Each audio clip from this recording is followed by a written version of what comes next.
The manhwa starts with a woman telling a man at a bus stop she'd like to break up. The man sighs and looks at the woman and puts his hand on hers. We learn her name is Kay. He says they've been through a lot lately, but now the exam is over. She tells him no, saying this is best for them and that he's been through a lot of hardship through her. So it's best for them to end it here.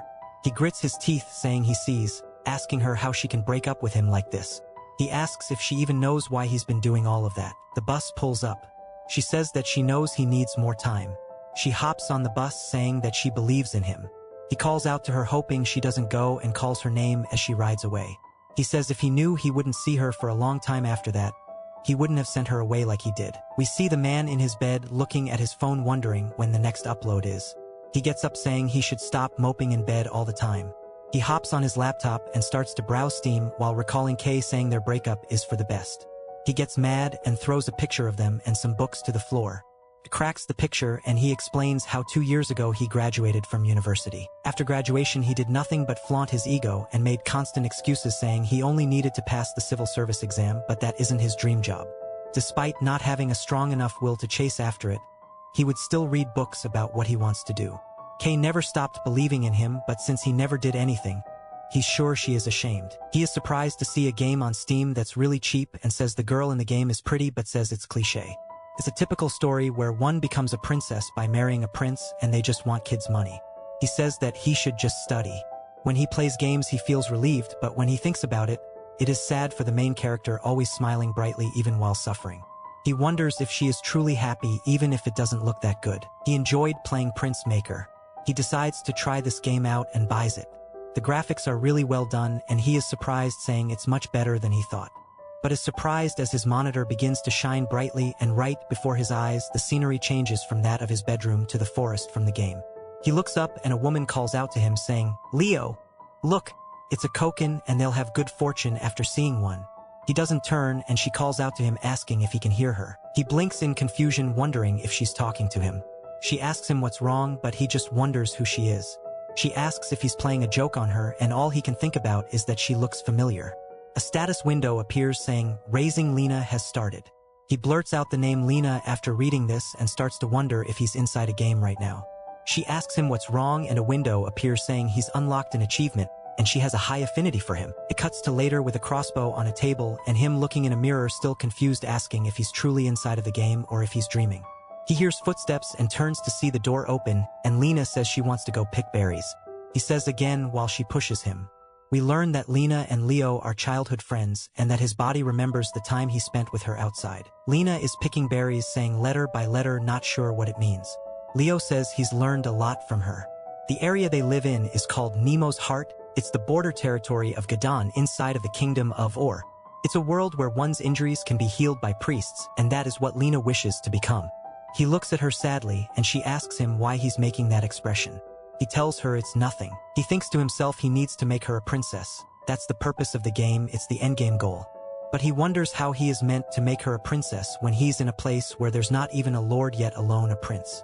He angrily picks berries, saying that he needs to find a prince first. She sees his behavioral change and looks like she wants to say something. Later in the day, she is looking out a window, saying it looks like it's going to rain, so she might want to work indoors. Her father asks if she's going to eat and she says she ate earlier and will be going to work soon. Her mother says she should take it easy. Her father says he agrees since she's been out all week, saying she doesn't have to go to the store, right? She freezes up and her lip begins to quiver, but she smiles anyway, saying it's okay. She'll just go sit and listen. She heads over to the store, telling a woman named on that she's here. Lena starts to tie her hair up, asking if the dough has been kneaded yet. She puts on an apron and begins to knead the dough, saying that Leo has been acting strange. He's not usually talkative, but these days he's barely even speaking or smiling. She says it's like he's lost in thought, always spacing out. She looks down at her hands and wonders when they stopped holding hands. She wonders if it's when she said she wanted to be a priest, since priests can't get married, she says. They were so much closer when they were younger. She goes to leave with a basket full of bread when a guy calls out to her, asking if she's done with her work. She wonders why he's always here when she goes to leave. He says he'll walk her home, and she awkwardly thanks him. While they walk, she says that she only goes to church on weekends to study to become a priest, and the rest of her time is spent working. She starts to pray, asking for the God's answer if she can truly become a priest. For them, she walks ahead of the man who calls out to her. She tells him she'll be going ahead, and just thinks about how much she missed Leo. It jumps back to him and he's sighing, saying he's been here for a month now.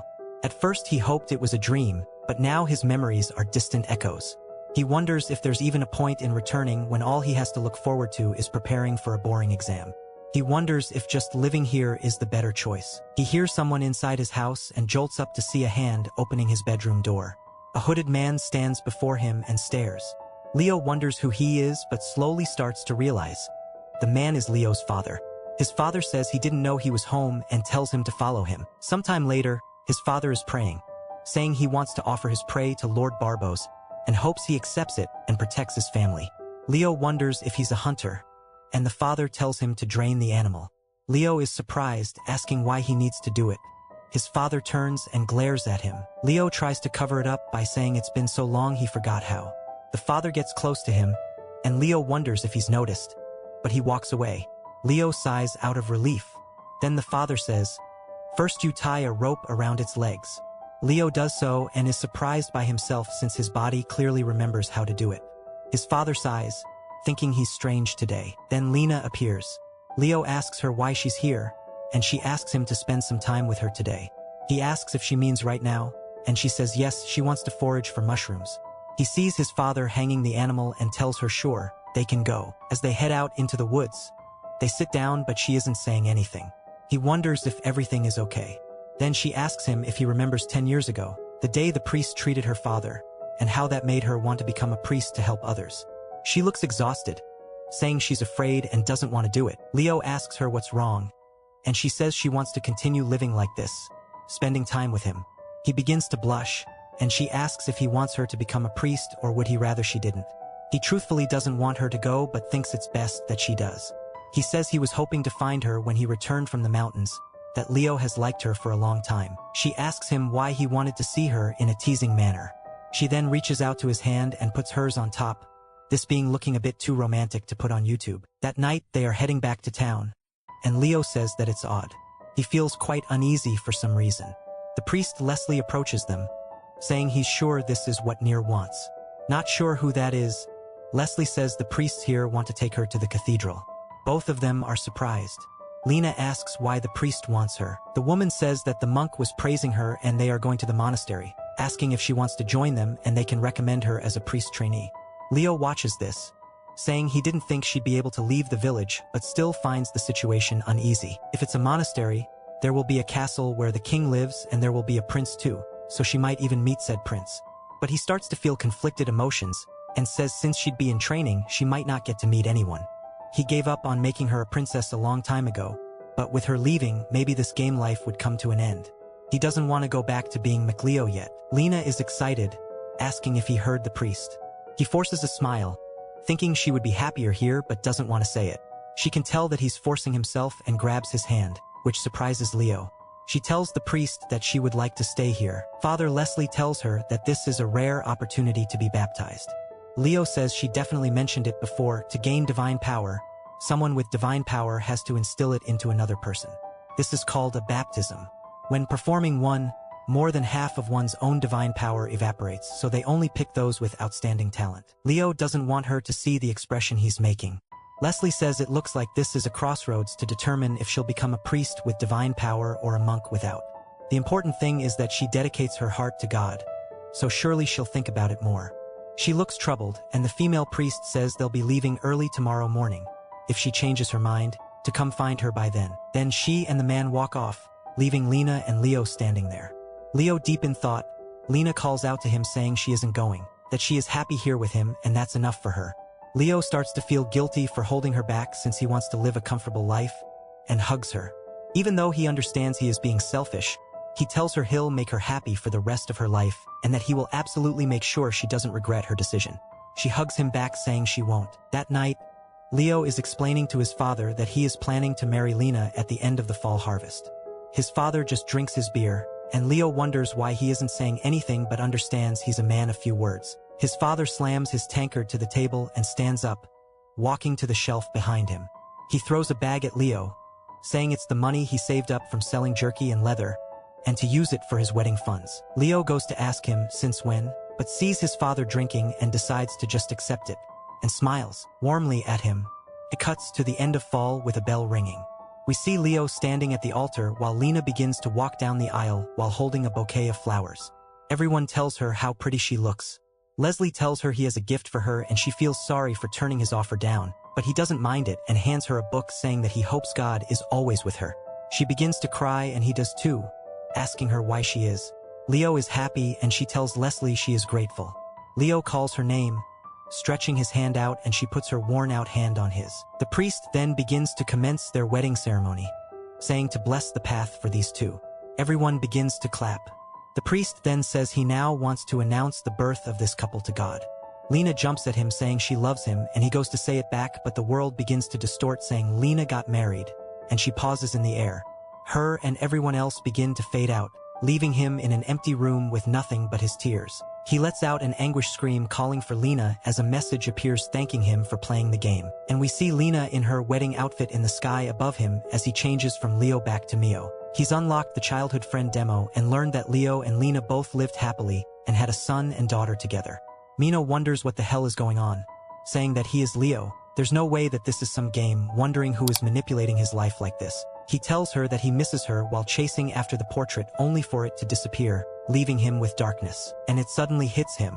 He starts to recall Kay and tears begin to flow as he says he loves Kay but remembers Lena and begins to feel his stomach twist. He says he has to get out of here now but wonders how. A message appears saying he's failed to clear the game, even though they lived happily ever after. The goal wasn't reached, but due to Leo becoming a hunter, some of his hunting ability will be inherited and it's time for New Game Plus. His heart sinks upon seeing this and he screams saying, "This is," but his screams are in vain as he begins to float into nothingness, his consciousness fading out. He screams, "No!" He is brought to a snowy mountain and slowly opens his eyes as he looks around and then hears his name being called. He starts to feel happy wondering if he's back to being Leo and he calls out to Lena and she said his name first asking why is he staring so hard asking if he wants to get hit. Leo's head begins to hurt and he wonders why he is acting as Leo again. He looks down at his hand and gets smacked on the head by Lena. He looks up at her and she asks him why he's been spacing out. He says it's Lena but not the one that he knows and looks around seeing that it's not even the same town and that this is a whole different experience from the first. In the game called Prince Maker, you could choose your father's occupation, one of them being a retired knight. The starting points change depending on the occupation you choose. The current Leo lives in the Aston Kingdom, one of the 7 kingdoms on the continent. Feudalism and the tribal system coexist here with the tribal chief and lord governing the castle together. The Lena Inner in this scenario is the daughter of Dahorman, the great warrior of the Inner tribe, and this Leo is Leo Dexter, the eldest son of a renowned knight family. Although the situation is entirely different from the previous one, the only consolation is that it's in the same world and same continent. He is one country over from Demo's village. He says it proved that it isn't a ruined game with a shattered worldview and the capital of the Holy Kingdom is quite far away. Lena enters ask where Leo is. He quickly puts the books back on the shelf asking why she is here. She says he's been strange recently asking why he is obsessed with books. He says he's thinking of going on a trip and he was wondering what he would do if he didn't become a knight. Lena says that isn't an option as they will both definitely become knights. Then she grabs his hand saying it's time to go train. This scenario's Lena is hella focused on being a knight. We see them in the training area. Leo charges in with an attack but she blocks it but realizes it's heavier than she thought so creates distance. Leo gets his ankle hit by a sword as his father yells at him asking what he's doing with his feet saying he's doing useless things. He keeps hitting him saying to lock in and get it together. He drops his practice sword saying that's enough for the day. Lena squats beside Leo asking what's wrong with him today asking why he's being beaten up alone. She points out how he didn't do his specialty today and demonstrates it. He quickly does it perfectly saying it's like this and she is just even more confused now why he didn't do it earlier. That night at Lena's family dinner, her father is walking to Leo's asking what he means by his son swinging the sword strangely. He says it's as if he's completely forgotten how to swing it. Lena's dad laughs saying it's only natural to want to swing it around as you please occasionally and tells Leo's dad that he's making his future son-in-law lose heart, handing Leo a drink. Leo is confused and says pardon. Lena's mother tells her hubby to chill and asks Leo to go find Lena. He says okay and thinks about the son-in-law comment and he wonders how he's meant to make her a princess when they've already decided to get married. He grits his teeth, wondering if the game is meant to even be cleared, saying he'll just end up marrying her again, seeing the same stupid ending. He doesn't want to keep repeating this life, He just needs to return to the real world as he is Ka. He sees a drunk Lena asking what she's doing here. He goes to ask her something but stops himself, saying that he can't get attached to her. He needs to be mean to her and break off the engagement. The moment he made up his mind to do it, he was asked by her mother to take Lena to her room. He can't believe this. He tells her to get a grip, and she starts to get close, saying that he's been strange lately and they should drink more beer and talk. He begins to blush. Hopefully this stays YouTube friendly. He sees her lips glistening and grabs her by the hand, throwing her onto the bed. Thankfully, he just says she's drunk too much and she should go to sleep. He closes her door, leaving her flushed just laying on the bed. The next morning, we see her running in the snow, looking excited. Everyone tells her she's being too relaxed, and she says she can't help it, she overslept. She says this is all because of Leo suddenly doing things he never did before. She couldn't sleep at all due to it. The usual Leo never refused a request, kind and boring and well-mannered. But now it's different. The connection of his sword has become unusual. It used to be heavy strikes with no openings. These days it's like he's saying he'll give you the bone and take your head. No damn clue what she means. She says it isn't knightly at all, but she doesn't think it's bad. She spots him asking what he's doing here. He says he thought he'd die if he got hit anymore. She laughs, asking if he was getting beaten up by Uncle again, saying she likes how he is now too. He begins to blush at her smile, and she tells the rest that her and her husband will be heading out first. She wraps around his arm, and he says she doesn't seem to care about the incident last night in size. She asks if something is wrong, saying she'll teach him everything so just follow along. He can't help but catch some feelings. She begins to laugh while looking at him, and he asks himself if he can truly make her marry another man. Cuts to Leo walking through the woods. He looks down, spotting some marks, telling the rest where the tracks lead, saying it's over there. We see a shadowy figure, and it turns out to be a boar. It begins to charge at the group. The two in the front both strike towards the boar, absolutely mogging this thing. We see it full of spears laying on the floor in front of the group. It's actually pretty chunky. Lena's dad starts to laugh, saying his son-in-law is excellent. NLL sucks at hunting, but his son is great. Lena asks him if he's ever hunted and why he's so good at it. He tries to think of an excuse. He says it's been a few weeks since the year passed and they became of age. They ended up joining a party led by Dahorman thanks to the hunting basics he learned from the last scenario. So it wasn't difficult to adjust. Lena says it's time for her to shine. They start to walk off and get told not to stray too far. While walking through the forest, Leo sees some pretty flowers. He calls out to Lena, then hits her in the face with a snowball, catching her off guard. She starts to get embarrassed, saying that he's so dead, but he laughs until she pegs him in the head with one back, telling him to try and do it again. Then throws one, saying to dodge this. He blocks them with his arm. He tells her to wait, and we see him defeated on the floor. She asks if he surrenders, stretching her hand out, and he says yes, taking it. The mood starts to turn pretty nice for them both. Then she drops him, causing him to fall into the snow. She asks him what's the deal with these, as we see giant tracks leading off a cliff. She says something must be down there. He tells her to hold on a minute. He says that the tracks are going downward, yet there's little trace of weight. So it's either an animal who has a smaller body proportional to its clown feet, or it's a very dangerous animal. She said it would be better to go and check it out. He says it could be dangerous, so it'd be better to go and report it first. He says it won't be too late for them to come back with people. She's surprised but says, "You're right, and there's nothing wrong with being cautious." Later on, Leo says it was a good choice as the thing that awaited them was a mythic fox, something that seemed more like a magical beast than an actual human. We see her about to swing, and Leo says it was strong for its size. It surely would have killed the two of them. Her dad cuts off the fox's arm and tells the rest to attack while it's weakened. They begin to charge in, and the fox lets out a cry as it dies. They all go wild and cheer. Leo wonders why he and Lena found it first, saying that it must have been an event, but just what was the point of it? Later on, the snow is beginning to melt away while they are all sitting in an office. Dahorman is looking at a paper and NL asks him what's the deal. Dahorman says that the Kingdom of Aston declared war on Vita. NL says the royal family has always coveted Vita's fertile land. Dahorman says that the Holy Kingdom declared that they wouldn't participate in the war, and they'll need to get troops from Fort Aal. NL says that's absurd, saying he's being dragged to the southwest border regardless, saying they could have lived their lives as is. Why are they being forced into war? Leo wonders what will happen to Lena, and Dahorman looks sad, saying that Lena is going to take part in this war. Leo is surprised and Lena looks afraid, but she smiles brightly, saying of course. She's the daughter of a warlord, so she'll be needed.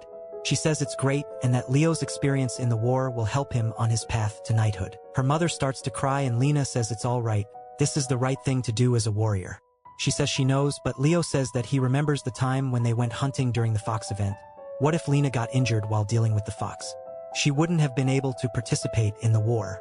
But just because he knew about it beforehand wouldn't have made him choose a different option. We see her family warmly holding each other. Leo is angry, saying is there really no choice but to see her leave for war? Later we see NL reading a book and Leo calls out to him, saying that he too plans to join the war. He will join Lena since he wants to become a knight. NL slams the book saying he refuses to allow it. Leo says his body swordsmanship is far from stable. No, rather he's become more short-sighted / excited than before. NL says him going to war right now is suicide. Leo says that isn't the case. NL yells at him asking why he thinks he knows what is going to happen during war. Leo tries to calm him down, but NL says that if he continues to spout nonsense he is going to break his legs. And if he understands then to get out. Leo tries to say that Lena is in the war, but NL forces him out and starts to look frustrated while sitting down. Leo looks like he's made his mind up about joining later. Leo says his father wasn't kidding about breaking his legs. We see him get thrown across the study and Nal is beating his legs, asking if he thought he'd not find out about the secret application. Leo grunts from the beating and walks away with a limp, his eyes tired. He says he couldn't find any other way. We see everyone laughing and having a good time, but he had no choice but to wait for the day of deployment. The day right before, we see Lena training. Leo tells her that he'd like to have a match with her and takes his stance while looking determined. She puts her real sword down and snickers while picking up a practice sword, telling him to be careful as she is in peak condition right now. They both ready their swords. They shift into their stances. He starts to charge in. She blocks his sword, then twists her wrist, making him lose his balance. She goes in to take advantage of this, but he blocks the attack, then knocks the sword back, causing her to stagger a bit. He thrusts forward trying to take advantage of it, but she avoids and prepares a counterattack. He matches her sword yet again, and she says that he's improved. He tells her he wasn't just oddly standing by. They both create their distance from each other. He goes on the offensive, pushing her backwards with each attack. She goes back in for an attack and he quickly blocks it, but she sees an opening with his feet and trips him over by kicking his legs.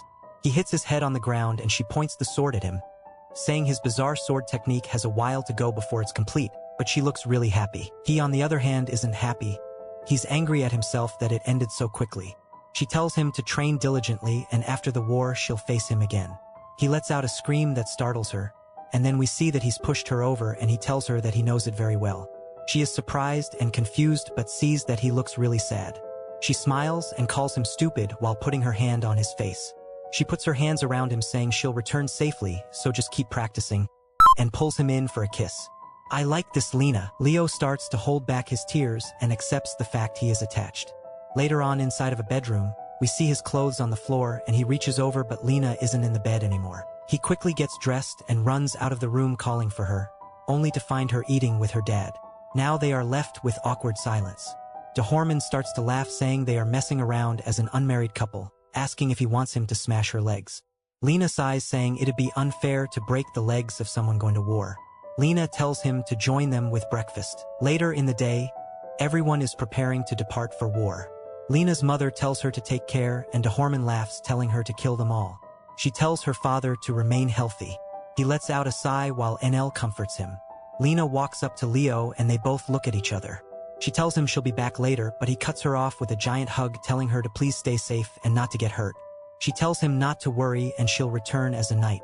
The troops start to beat their drums and a man blows a horn, sending off their troops to war. Everyone watches, Leo's eyes full of regret as they leave the gate. Sometime later, we see Leo did nothing but desperately swing his sword. He was acknowledged by his father and he plans to pursue Lena. But after the seasons changed and the flowers bloomed, he was absolutely devastated. He drops his sword as the world begins to distort out around him as a notification says that Lena has died. We see her portrait showing her in the battle. The golden light surrounds a solemn figure greeted with a message thanking him for playing the game. Leo grips his chest full of anger. It shows both of their jobs and marital status and how she died an honorable death. He fades back to Msio and wonders if it was all in vain. He reads more, saying how Lena died against a girl named Katrina and how Leo eventually died protecting the castle and never got married. Mino falls to the floor saying that he's so pathetic for being unable to do anything. Mino wonders if Leo died early because he couldn't live with a shame or without Lena. He starts to feel the urge to vomit and covers his mouth. He failed to clear, but it wasn't futile as he has inherited Leo's swordsmanship. Mino looks hopeful, saying maybe the next time will be better with his hunting and swordsmanship skills. He wonders if he can make a goal where he has so many skills he can just crush everything. Yet again he has restarted in an unfamiliar environment, this time in a younger boy in an alleyway somewhere in the slums. He starts to feel uneasy. We hear a voice call out to him and calls him brother. He looks down to see a malnourished Lena saying that she is hungry. He says this Leo is different compared to the others, but he wonders why this Leo left Lena in such a miserable state. She says, "Brother, I am thirsty." He realizes they are siblings this time and says she is in a horrible state and if she stays like this she'll die. We see the bustling city street and he says this time they are leaving as beggars. He exits the alley to a stall of food and begins to go crazy with hunger. The stall owner sees him and says he doesn't want to see a beggar and begins to walk forward with a bat in his hand and tells him to leave while he is being nice. Leo says he wasn't trying to steal and the man tells him to get lost. Leo asks if he can please give him some food and he will repay him. The man starts to swing his bat saying to get lost. He goes to hit Leo, who says if he leaves he and Lena will both die, but the man realizes he was about to accept the hit and finds it impressive. Leo asks if they can just hand him parts that aren't suitable, such as the heads or feet. The guy says that if he does, then he'll get chewed out for raising beggars. Leo says he knows it's unreasonable to be a beggar and he apologizes, but they are about to starve to death. He has a sister to feed. The man sighs, telling him to wait there. Then we see them both eating scraps. Leo sighs out of relief, saying they filled their stomachs somehow, but it'd be nice to have water to drink. It's a large city, so there should be a river nearby, he says. He asks Lena if she knows where one is and looks lost as hell. You must have no idea, he mutters, then spots a puddle on the street. If we drink this liquid ass, we'll definitely get sick. He looks at his necklace, wondering what it is. He sees that Lena has one like this too and says it must be important. She calls out to him, saying it's time to go home since it's getting dark. He finds it weird. They have no food or water, but they have a home. He asks her to guide him, and she smiles warmly at him, saying that she'll show him. We see behind a building there is a grody-looking hut. He wonders why they're living in a place like this. If the property owner knew of this, they'd kick them out. She tells him to quickly come in. I'm tired and I'll sleep first, she says. He tells her she needs to wash before sleeping, at least. It breaks my heart to see you like this, he says, but stops himself. But I don't know anything. He realizes something. She looks up at him and asks what's wrong. It's nothing, he says. We should sleep now. As she lays down, he thinks to himself, I thought I could manage things somehow. Even though this scenario is hard from the start, it's unlike the other ones where the dynamics between them don't impact her marriage, which is a huge advantage for me. And since she's younger than the other Linus by 2 years, I thought it would be great to create a good foundation this time. He looks at her sleeping form. She's too pretty. In a world where slavery is officially sanctioned, beautiful beggars are the best products for slave traders. Knowing this, Leo realizes he's been hiding her in this place while smearing dirt on her to keep her safe. This explains why Lena didn't know where the water was. Likely, Leo of this world had been the one fetching water for them both. And their necklaces, they must be related to their lineage. Anyone who's played games would know that it's a really common cliché, the secret of one's birth and their striking appearance. The plotline where Lena defeats her enemies, reclaiming her rightful place on the throne, Succession. This is the one with the clearest ending. It's a story that focuses on the latter half. If only I were stronger, he whispers before falling asleep. We see a flashback when they were younger playing hide and seek. He found her behind a curtain and lifted her into the air. Lena thinks about their past as she wakes before dawn. You're up quite early today, Leo remarks. I woke up earlier, she replies. Did you drink water? Yes, and the other one is yours. You didn't even drink half of it, he chides. Drink more, but it's yours. It was originally yours. She eventually agrees and begins drinking. You must be hungry, he says. We should go now. We see them sitting on the side of the street when Leo has a realization. This is the capital of Vita called Orville. It's who Aston was at war with, which causes Lena to die. He recalls the history. Back when different races ruled the continent, there was an empire that drove out the others, calling it the Age of Humans. The empire was called Arya. Afterwards, it split into 7 kingdoms. Among them, Veda was the one who inherited the empire's legacy the most. As the wealthiest country, everyone has a greedy and fierce disposition. His thoughts are interrupted when he looks over to see Lena laying on the floor. Worried, he quickly asks if she's okay.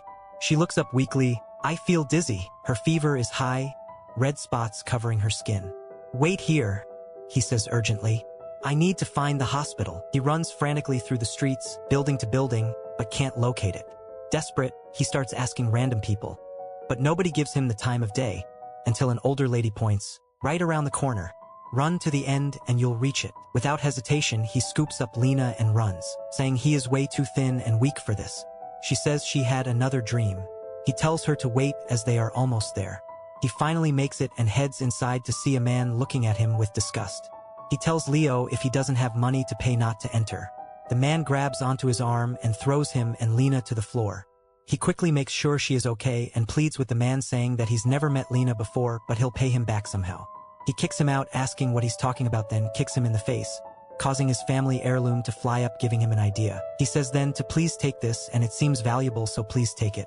The man says to get lost before he counts to 3, knocking the amulet out of his hands. The man begins to count and Leo is deep in thought as he gets to 3. A woman says if it's only about money she'll give him enough for both, so just take them inside. The man stops in his tracks and looks over at the woman before agreeing to what she's offered. The woman asks Leo if he's okay and he immediately thanks her. He goes to thank her again but falls unconscious. He wakes up with his eye bandaged and jolts up wondering where Lena is. He calls out to her and the woman from earlier is heard telling him to come here. He enters the room to see her laying on the bed and the woman says she's received treatment. Leo asks if she'll be okay. The woman says that they don't know and are quacks who rely on priests. He asks her what that means. She says that she's received her medicine and the doctor says it happened because she ate something she found on the street. She tells Leo she could have done the examination herself. He asks her what he should do now. She says to just wait. He suggests he find a priest, but she says it may seem simple, but the cure for this would be really expensive and she can't afford it. He thanks her for her help and she says she did it because she wanted to and to stay here until he gets better, as there are no questions coming anyways. He tells her to wait since he hasn't gotten her name yet. She is surprised and he says he doesn't know what to call her. She says that her name is Kasha, he can just call her that. Later he starts to check on her fever, asking how she got so sick, saying it can't be the chicken as he didn't get sick and that he gave Lena the cleaner pieces anyways. He wonders if this is just an event and it was predetermined that she gets sick, but it makes no sense considering it wouldn't be strange if she died right away. Maybe it's a forced event to meet Kasha, but that seems too severe for an event. Even if this is the highest difficulty, having her start off with a serious illness in this scenario is impossible. He starts to bite his thumb, saying he needs to think about it differently. Lena said she was thirsty from the start and she barely drank any water despite being thirsty. But then he has an idea, saying maybe while he was getting food she drank the doo-doo water. He starts to tear up, saying he shouldn't have left her alone. He starts to feel heavy regret, praying that she survives. She sees him crying and he asks how she's feeling. She says she had a dream. He tells her to drink some water. She says he was laughing in her dream. He tells her to just quickly drink the damn water. He puts it to her mouth and some of it starts to fall out. He says if she just sleeps tonight she might be better tomorrow. He tells her she should quickly drink, but her arm falls limp. Fear and panic begin to set in, and he is quickly left with pure remorse as she has died. He realizes that he probably caused this. The window appears thanking him for playing again, and we see Lena in a coffin. The golden light begins to pour on him again. We learn their family names are de Uriel. Lena died young, but Leo became a shoemaker and had a wife named Senya after her death. He began to live with Kasha, and that's when he met and married Saya, but he never had children. Mino starts to curse at himself, saying he is such a stupid fool. He recalls Lena's final moments and how he isn't fit for happiness. He couldn't protect her due to poverty, so he'll start the scenarios with initial funds from now on. He finds this a pathetic consolation for having her die, and a window appears saying restarting again. We hear a familiar voice saying to look at the Kokorin and that it's good luck to see them. He's back to being Leo the hunter. He calls out to her surprised and she asks what's wrong. He looks extremely happy, and while they are walking he says he can still feel the events from yesterday and that he needs to start over with Lena from the beginning this time. But perhaps it's for the best, as he cannot mentally handle the repetition, and it's unfair to Lena too. She sees him dragging his pace, asking what is wrong. He tells her it's nothing, saying he's low-key glad she can't remember the previous attempt or else it'd be hard for her to leave Demo's village right now. He needs to decide on the choice to make. He could either let her follow the priests who come to visit later and allow her to become a priestess, or she doesn't go and they end up marrying one another. He sighs saying he doesn't know how to end this and it is driving him crazy. He looks down to see a pouch full of money and says it must be the initial funds from the consolation prize. He shakes his head regretting it again but decides it's good since they could make it to the capital of the Oran Kingdom or even the Conrad Kingdom. The church event happens around autumn, so he needs to leave the village by then. Before cooking up his plan, he talked to his father trying to get his approval. His father says his hunting skills have improved a lot. Leo gulps down his food, reaching for his waistband, saying he has something to tell him. He says he was able to catch a bear in a trap and he earned this money from that. His father asks if he caught the bear alone.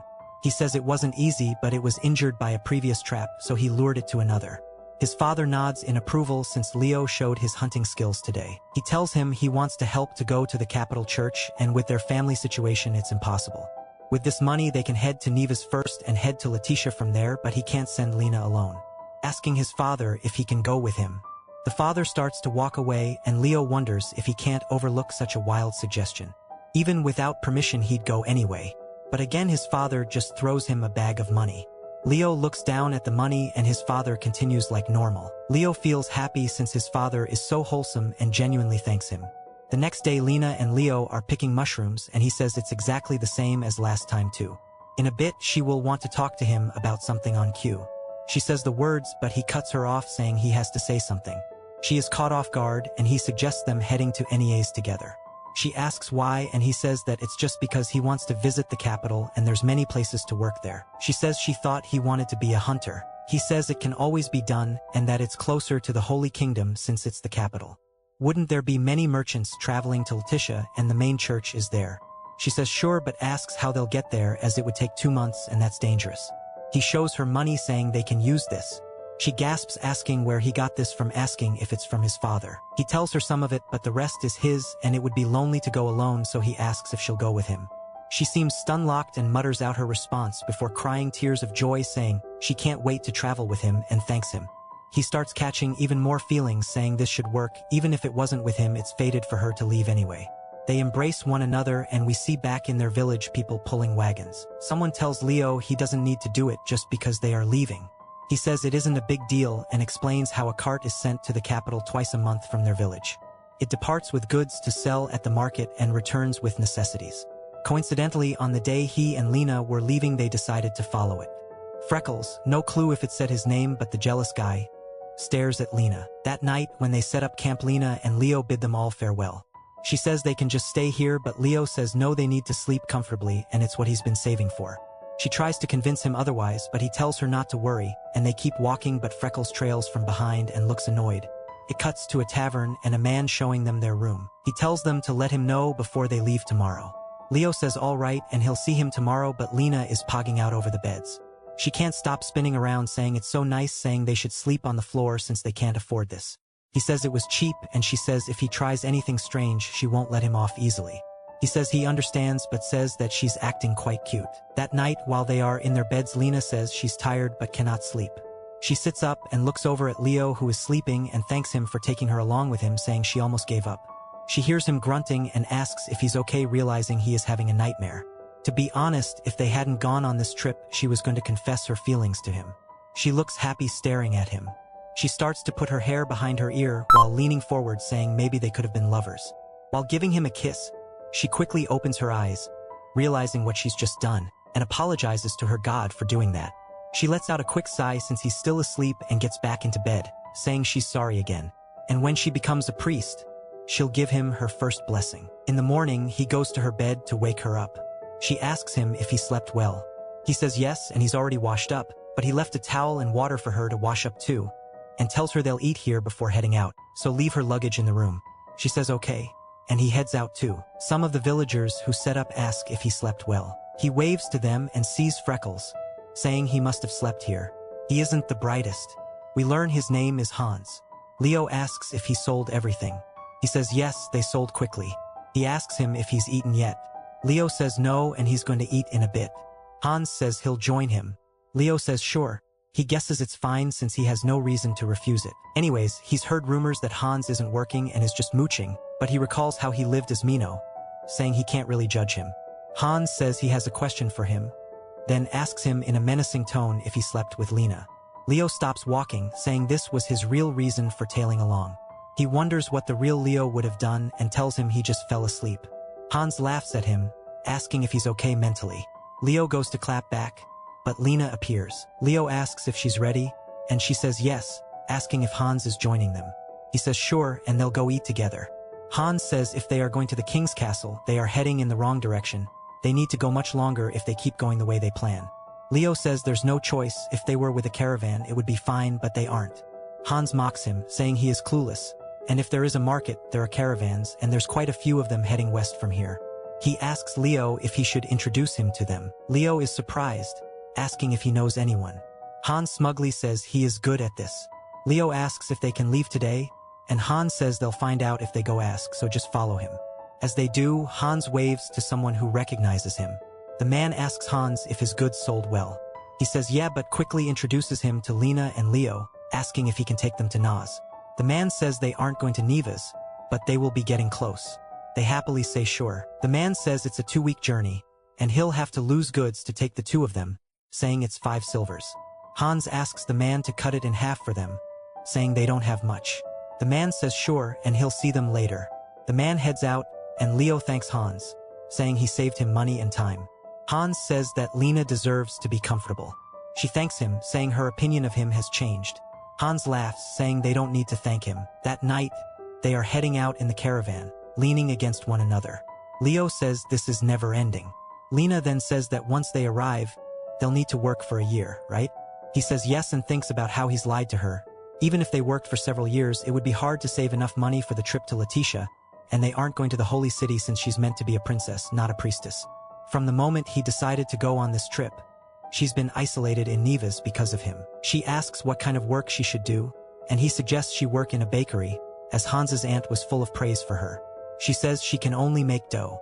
He tells her they pay a lot in the capital. He recalls how she was meant to meet the priests and head to the capital church, but he will make her into a princess like she deserves. After a long, boring ride, they reached the little area before heading to NEA's.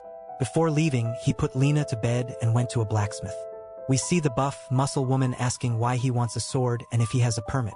If this is a man, I am cooked. He says he doesn't, asking if he can get one without it.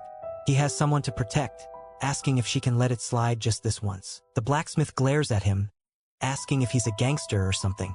Leo says no, he isn't. The woman asks what's with the tattoo then, asking if it's his clan's tattoo. Leo says his father did it and he has the same one.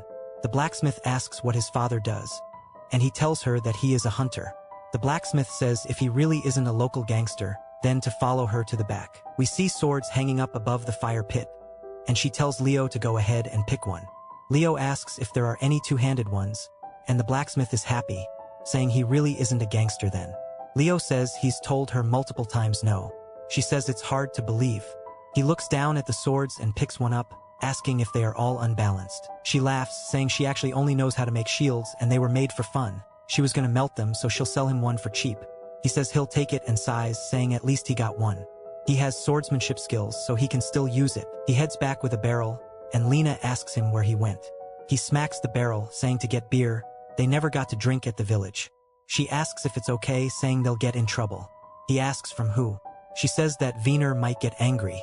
He smiles at her innocent response, saying that priests also drink during ceremonies. She says that is true. He says to think of it as practice for later, as she'll be a priest one day, so Wiener will understand, and that she'll be of age in a few months.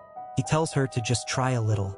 Instead, she just starts straight chugging it and looks relieved, saying that it tasted amazing but says that drinking it is making her dizzy. He says that's part of the charm. He says if she gets drunk, he can dig into her past. He asks if she remembers the summer before last. She says yes, he got in trouble for bringing a coker back. He says yeah, and she asks if he remembers saving her, saying he was so cool back then. Then she asks if he remembers when he accidentally rang the church bell, making the villagers think it was a fire. She says they have so many fun memories together. He says the more he learns, the more he's beginning to feel like the real Leo, and it would be better to accept it the way it is. She asks why he is being so nice to her, asking what his plan is. She looks happy and asks what he plans to do when she becomes a priest. He picks her up, saying she can bless him at least. She asks him what he's doing, and puts her on the bed and puts a blanket on her. He says putting a wall between them is good for her.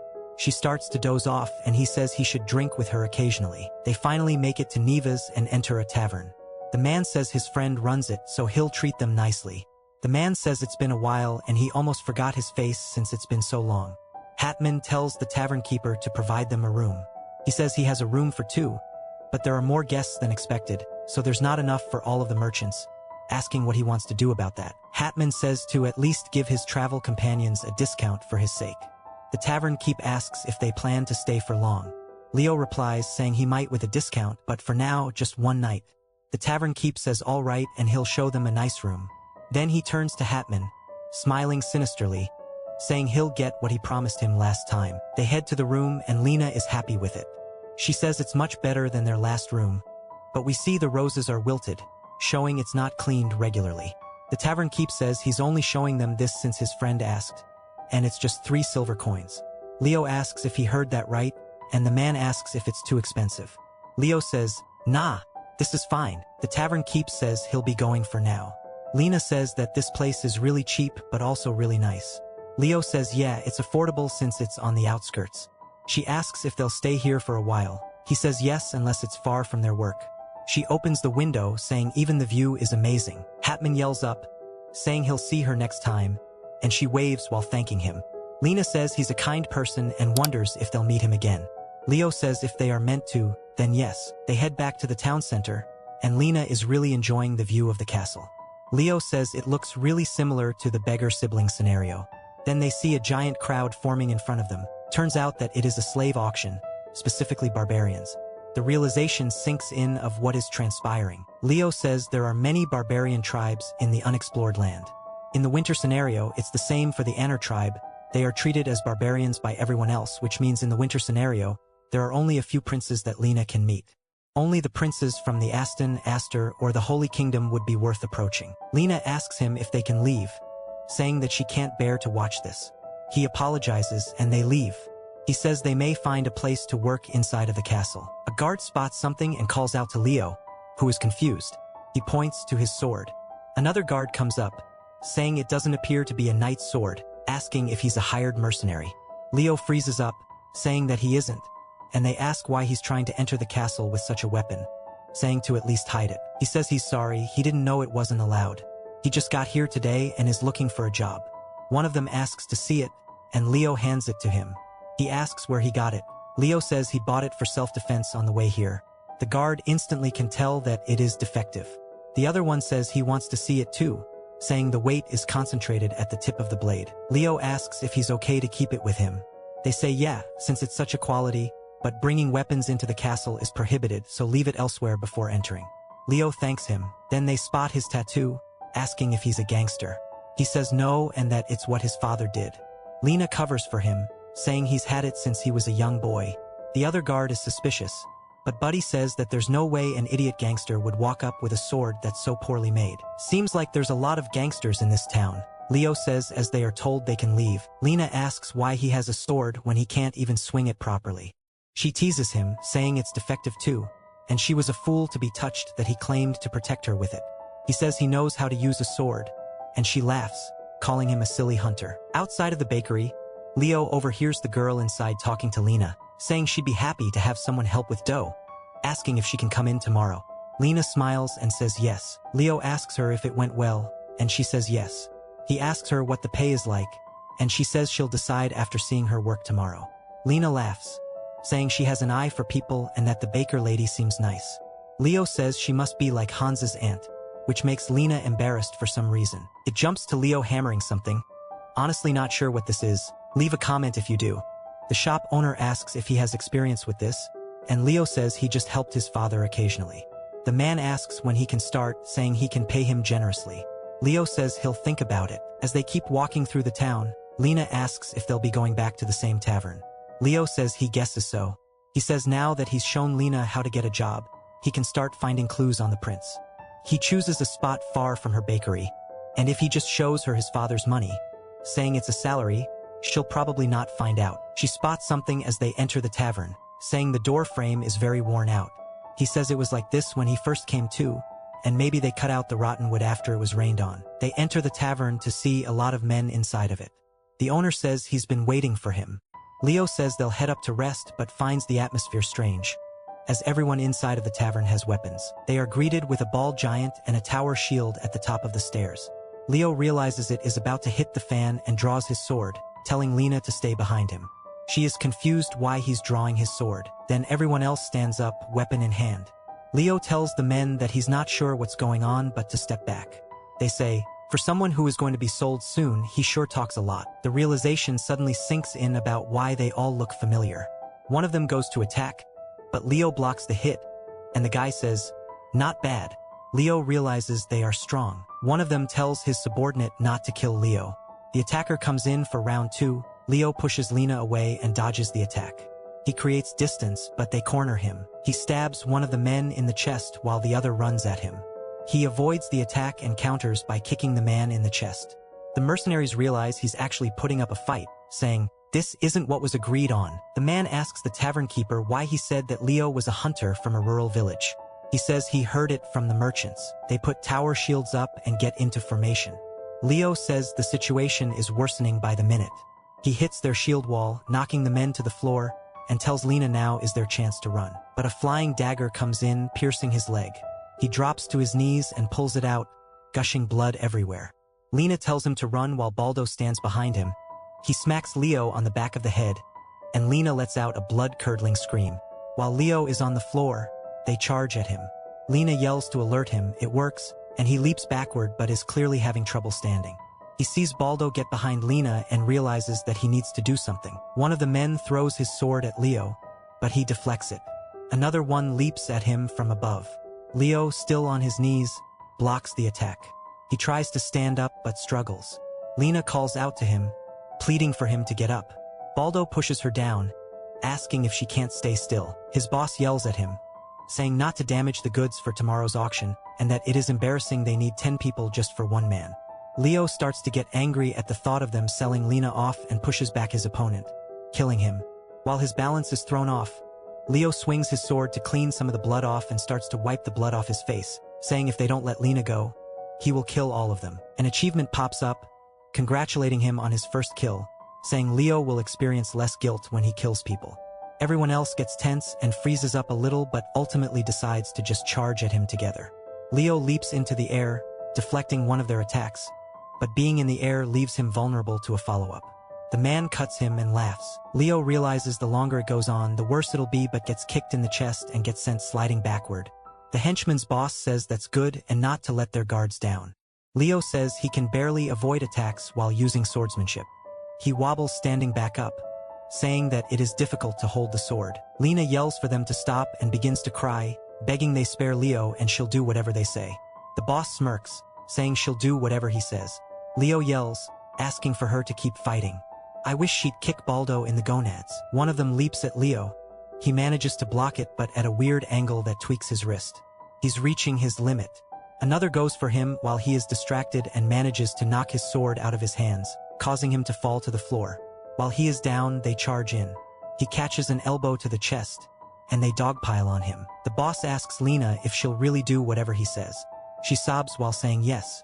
The man lifts her head up by grabbing her chin and says this is good. They can't train her properly, but he can get some use out of her. He tells her to follow him, and Leo begins to scream and cry. Lena glances back toward him with tears rolling down her face, and the boss tells his men to go ahead and knock Leo out. It fades to black. He regains consciousness, wondering where he is but makes Lena his priority. He yells her name, wondering where it went wrong, saying the merchant who introduced their lodging to them must have sold them out. Leo realizes that he was too naive. He gets a status window pop up, but the boss man comes back, seeing he's awake now. Leo asks where she is, and he says, he must not be fully awake yet. He tells his men to take him. They put a blindfold on him and gag his mouth. He tries his best to wiggle out of their grasp, something I wish Lena did. They throw him to the back of the carriage. Leo focuses on his ears since he can't see and overhears them talking about how Lena was sold to the prince and that they also want Leo. A window appears, saying Lena's final occupation has been decided. Everyone begins to distort and fade out around him as, again, he was thanked for playing the game. We see the portrait of Lena. She looks dead on the inside. She ended up as the prince's concubine, specifically Prince Aindi, Ragnam, while Leo ended up as an assassin. Mino starts to feel a swell of emotions upon seeing Lena's fate and reads further. We learn that she helped Leo escape later on, then took her own life. Leo, plagued with grief and regret, sought revenge. He wiped out the entire slave group but failed to kill the prince and was executed. Mino, now realizing this wall seems insurmountable, feels hopeless. He just wants to return to his life with Ka. He is prompted with his failure yet again. He says he's been stuck in these loops for over a year now from his past life, and due to his naivety, he has given information on the rules of the back alley. It's time for him to restart again. Back to the winter. Lena is asking him what is wrong. He recalls how she died in vain last time and drops his sword, walking away from her. He says he truly missed her, but now he is playing back his previous life, and now with his new skill, he can recall that Hans told the original merchant that Leo was a pushover and that the marks on the tavern were warning others that this place was a slave front. Without even knowing these things, he walked them both straight into the slave trade. He calls himself a fool but decides to focus on Winter Lena. We see her saying they can stop here. Leo says he adapted quickly this time. She says that he's changed quite a bit and mimics his swordsmanship, asking why he did this. He says that if he had gotten in there, he could have created an opening. He says if things continue like last time, she'll be sent off to war to die again. He recalls her saying she would return as a knight and says even if he knows about the war, what can he do? She looks up at him and reaches her hand out. He goes to help her up, but she swoops him down to the floor. They hold hands while looking up at the sky. He looks over at her while she laughs and says that she's super cute. He says during the hunting event, it's still too much for them to fight the mythical fox together, so he needs to go to war with her. He says that this time he will protect her. As the day goes on, we see Leo in armor standing before a training dummy. He recalls Priest Lena and uses it as fuel to train his swordsmanship. He cuts the dummy's arm off, and Lena approaches him, surprised that he's already up. She says he's been overworking himself lately, saying it's still really early. He takes off his helmet and tells her not to worry and that he isn't overdoing it. She starts to blush, saying he used to be such a nerd when they first met 3 years ago. We saw them meeting for the first time. Enel introduces himself while Lena and Leo are just both staring at one another. She says back then she'd never have expected they would get engaged. Leo asks her what she's doing here. She snaps out of her daze, saying they finally have a chance to become knights. As her father says, they can both join the hunt this time. Leo realizes the war is drawing closer and closer. We see the fox with its foot in a bear trap. They have also lassoed up its feet. Dahorman tells them all to pull quickly, and if you have a weapon to throw, then yeet it at the fox. We see archers and others standing on the cliff above the fox, and Lena throws her axe toward the fox, hitting it in the side of the neck. Lena tells everyone not to panic and to keep attacking, just like their previous scenario. They went out for their first hunt and found the tracks of the mythical fox. He immediately reported it to the hunting team. Dahorman gathered everyone, which has led to the situation they are in currently. The fox screams while they begin to pull on its rope. They all realize something is strange as its growl begins to change. The fox leaps into the air, escaping their grasps, and starts to go in for an attack. We see them all begin to spread out. Dahorman tries to calm them down, saying to all create distance as he will handle this one himself. The fox charges directly at him. He raises his axe and swings down, but it avoids the swing. But realizing it's dangerous, it creates distance between them. It begins to growl, but Dahorman doesn't even blink. He twirls his axe to scare the fox, and it works, causing it to be cautious. Dahorman says that now is their chance and to throw their weapons at it. The fox yelps in pain while its blood paints the cliff walls. We see it cosplaying a porcupine. Dahorman says generally, in their final moments, these beasts will display their full power, using the attacks they are most familiar with. He grips his axe, saying that it will definitely leap again, and it does exactly that, jumping into the air toward Dahorman. He stands his ground, swinging his axe upward, splitting the fox straight down the middle with one clean strike. He puts his axe down and starts to let out a roar of a laugh. Lena jumps on his back, saying that Dad is the best. Leo wonders if her participation in the war is truly inevitable.